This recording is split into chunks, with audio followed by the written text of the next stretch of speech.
আসসালামু আলাইকুম সবাইকে। আজকের ব্লগটা কিন্তু একটু স্পেশাল। আজকে আমি ইলিশ মাছ দিয়ে কিছু আইটেম রান্না করার চেষ্টা করেছি।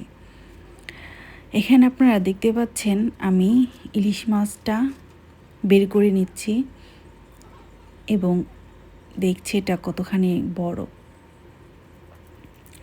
তারপর এখানে মাছের আইশগুলো ছাড়ানো হচ্ছে। এখানে খুব ভালো মতো এই ছোট ছোট কাটাগুলো কেটে নিয়ে তারপর মাছটাকে পিস পিস করে কাটতে হবে।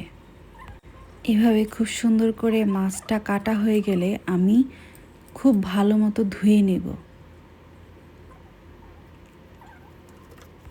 এই মাছটাতে হালকা একটু ডিম হয়েছে। ডিম আলা ইলিশ মাছ খেতে কিন্তু ভালোই লাগে। আমি লেজটাকে দিয়ে ভেবেছি ইলিশ মাছের ভর্তা করব, লেজের ভর্তা, আর লাউ দিয়ে মাথাটা রান্না করব। এরপর একে একে সব রকমের সবজিগুলো কেটে নেওয়া হচ্ছে। কেটে নেওয়া হয়ে গেলে আমি রান্নাটা শুরু করব। এখন আমার রান্না করার পালা। কড়াইতে তেল দিয়ে দিলাম। আমি একসঙ্গে 3টা আইটেম রান্না করব ভেবেছি। এখানে 3টা আইটেমই হচ্ছে ইলিশ মাছের। এখানে ইলিশ মাছ ভুনা করব, তারপর লাউ দিয়ে আলু দিয়ে ইলিশ মাছের মাথা দিয়ে একটু সবজি টাইপ, আর এখানে ইলিশ মাছের লেজ দিয়ে আমি ভর্তা করে ফেলেছি।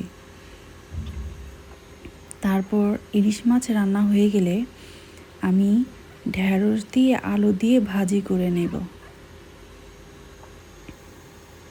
আপনারা দেখতে পাচ্ছেন আমার প্রায় রান্না শেষের দিকে। ভিডিওটি ভালো লাগলে অবশ্যই লাইক, কমেন্ট এবং শেয়ার করবেন এবং আমার চ্যানেলের সঙ্গেই থাকবেন। আমি এখন ভাজিটা চুলায় দিয়ে দিয়েছি। আপনাদের কেমন লাগে ঢেঁড়স দিয়ে আলু দিয়ে ভাজি জানি না, কিন্তু আমার খুবই ভালো লাগে। আমার রান্না শেষ, এখন পরিবেশনের পালা। এখানে আপনারা দেখতে পাচ্ছেন ছোট ছোট বাটিতে করে রেখে দেওয়া হচ্ছে মাছগুলো।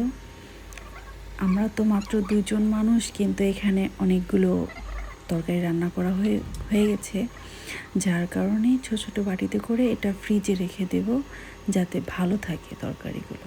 এভাবে রেখে দিলে তরকারি নষ্ট হয় না। যাই হোক, আজকের মতো এই পর্যন্তই। আবার দেখা হবে নতুন ভিডিওতে।